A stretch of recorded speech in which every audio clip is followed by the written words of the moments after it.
back to the Pilot Roundtable, a Southgate Media Group podcast. I'm Kyle Tremblay, and I am joined, as always, by recent college graduate Olivia Richards. Olivia, congratulations and hello. Thank you. Hey. Yeah. All right. Now you are officially certified to discuss TV, I assume? Yeah, So, I'm a certified adult now, so I can yes. discuss television and the like. Yes. So this podcast, I'm sure, will change in many substantial ways. Yes.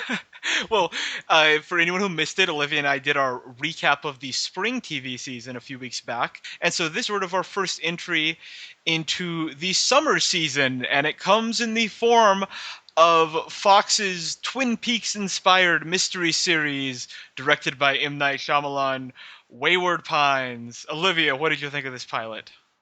I felt like everything happened and nothing happened all at the same time. So you felt like you were watching an M. Night Shyamalan vehicle?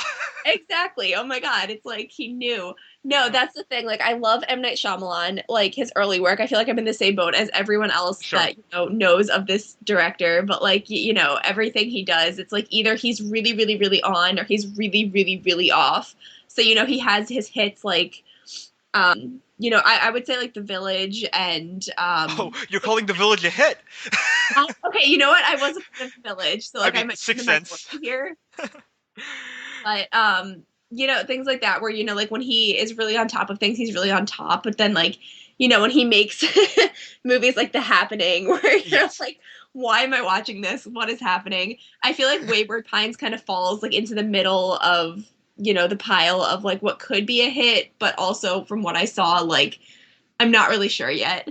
Yeah, this felt like The Village to me. And take that, audience, take that however you want to take it. Like, because I agree. This isn't a disaster. I should say that right up front. Like, this isn't such a mess that it's unredeemable or won't have fans or, like, I could see someone enjoying this show and getting caught up in the weirdness and silliness of all the mysteries and the great on paper cast, and we'll talk about that a bit more. But Yeah.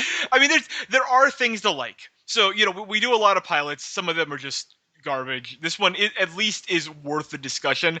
At the same time, I agree with you. I think it just didn't hit. It didn't hit. Like with a mystery, you've really gotta create a world that feels interesting and foreign and unique, or you've gotta have fascinating characters that you want to learn more about and you want to root for, and this just doesn't have anything. I mean, like, I think Matt Dillon is doing everything he can at the center of it, but I'm not interested in that character. I'm not interested in his family. I'm not interested in all these wacky people in this village. I just nothing here I felt like was a bullseye. Like I feel like this whole thing is like a B version of a Shyamalan film, which is what I thought The Village was. It's like we've got to do something. Let's think up a mystery, as opposed to I've got this killer idea for a mystery. Here's what it is, which I feel like The Sixth Sense was in a lot of ways. Like this just doesn't. This all seems recycled and secondhand and just not all that interesting to me. Yeah, and I feel like, because I was, reading other stuff, and it's like you kind of see that it kind of pulls from a lot of different things. So I felt like I was watching like a mix between Twin Peaks, Lost, The Twilight Zone, Stepford Wives, Yeah. and, any other generic Shyamalan film that we've seen before. With it's funny you bring up Lost, because this month our website, tvbinges.com, did a Lost binge where we Yes. watched 7 episodes from Lost, including the pilot. And what's so striking about that pilot is how foreign it feels. Like when, like Lost fans, like in non-Lost people, just imagine, I guess. But it's like there's like a rustling, a big rustling, like thunderous sound in the distance. In this, like you can't see what's happening, but you can see the trees moving, and it's like these moments that just stick with you. And that's what I mean by like hitting the bullseye with a mystery. It's like, wow, like that is, I want to know what that is. And you just like look, just having watched the Lost pilot, there are like 10 moments like that where you're like, whoa, and there was just nothing here. Like, I don't know if we're supposed to be scared of maniac nurses by now, even though we've seen them in like every form of every horror movie imaginable, and I was joking that like the nurse in this pilot is basically the nurse from Dexter's backstory, the first person he killed. Like, it's like there's all these things we've seen before, and there's nothing. I don't know what the spark is here. I guess, you know, like guy trapped in a town where everything's on camera, and there's some central mystery, and I guarantee there'll be a twist because this is M. Night Shyamalan. But it's like I don't see the real reason this exists. Is my issue. No, and if this turns out to be the Truman Show, I'm just gonna like I run through kind a wall. I kind of feel like it might be going that way. Like you know, Carla Gugino, when he finally tracks her down in this pilot, and she's like in some kind of situation where she's been there for 12 years or something, and it's only been 5 weeks since he crashed, and it's like, but she like relays that everything is on camera, everything's being filmed, so there's clearly something's up here. Something's happening. But you know, I don't know, it just didn't work for me. Um, Onto the performances. Is it time we start worrying about Juliette Lewis? Is it, because we talked about her in Secrets of Lies as playing the crazy but wasn't intended to be crazy detective lady who is just giving one of the worst performances I've ever seen. And here she's like a bartender, but she's acting like she's a mystic in Game of Thrones. Like every line she's delivering, like, I'm in a mystery. This is a mystery. Aren't I mysterious? Is like the subtext for every single thing she says. And I'm like, oh, like, she's like an accomplished actress. I don't understand what's going on with Julia Lewis right I now. know it's really sad, and I'm like, I'm just wondering if it's like these parts that she's picking up, because like Yeah. obviously she's incredible on any film work I've ever seen her do, but like for some reason, just all these amazing performances that she's done in the past are absolutely not translating to network television at all. Yeah, it also happened with CSI Cyber with Patricia Arquette, where Oh, that was a mistake. yeah, where she's just I don't know if these actresses are mailing it in or they just can't get into the character because the character is so two-dimensional. But either way, like not a great time for respected film actresses in television. Oh, it's rough.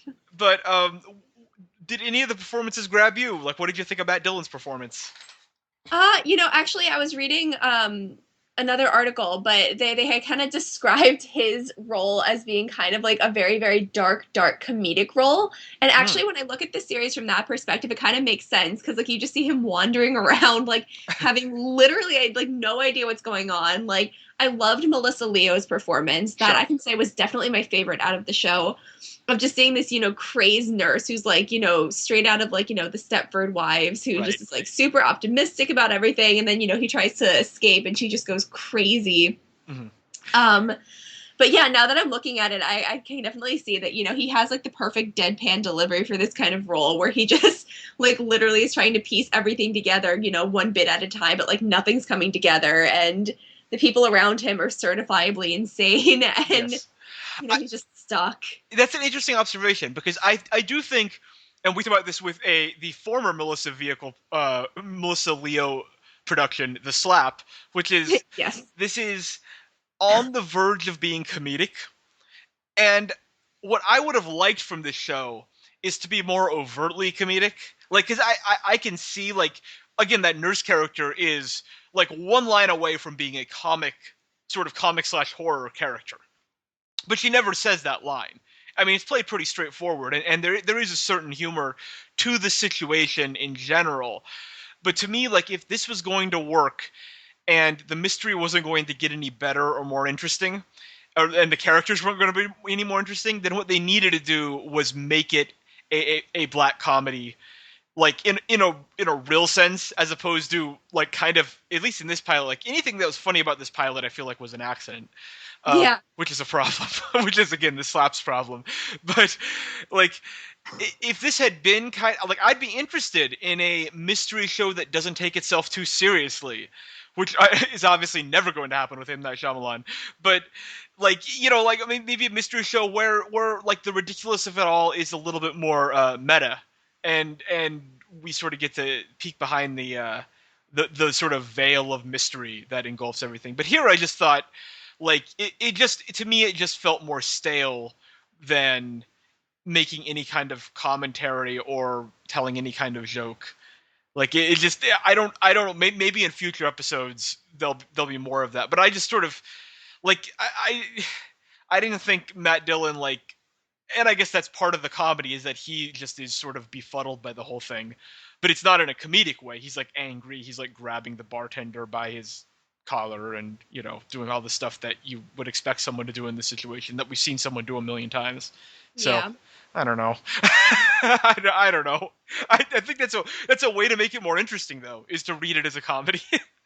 I mean, it started to take that tone, but yeah, I definitely agree. Where I'm like, I think they do need to just kind of take the subtext and kind of actually make it text because, yeah, when they're hinting at a bunch of stuff, it just makes for kind of a very slow exposition. For this to be like, the pilot for this show, it's like I started to kind of like lose it halfway through. Yeah, I Like, lost okay, it. let's just like keep moving this along.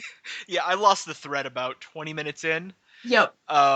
Just like I was in for the nurse scene. I'm like, okay, it's like I'm not scared of the nurse, but I am very interested in this character and performance.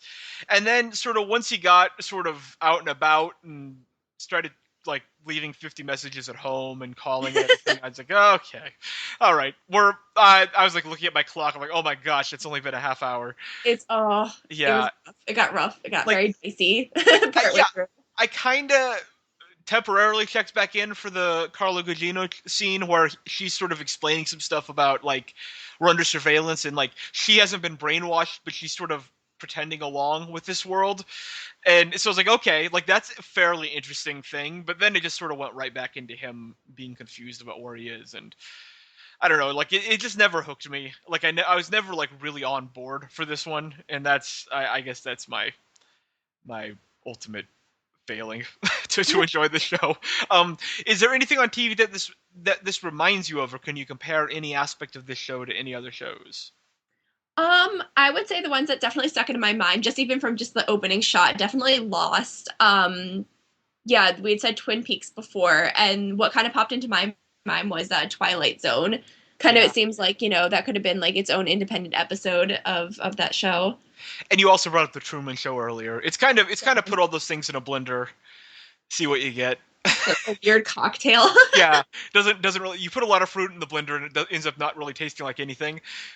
Is kind of what this is. I think the comparison I've seen this elsewhere, like in the recaps and reviews today, but the comparison I'd make is Under the Dome, Oh yeah. but a little more buttoned down. Like it's not Under the Dome, like right off the bat, like split a cow in half. Like when the dome came down, it like bisected a cow. So like you kind of knew what you were in for at that point.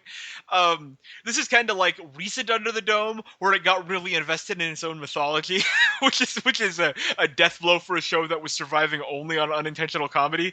Like this skipped the fun part. Like if like I guess I'm fine with having sort of a B level mystery, but it's got to be fun.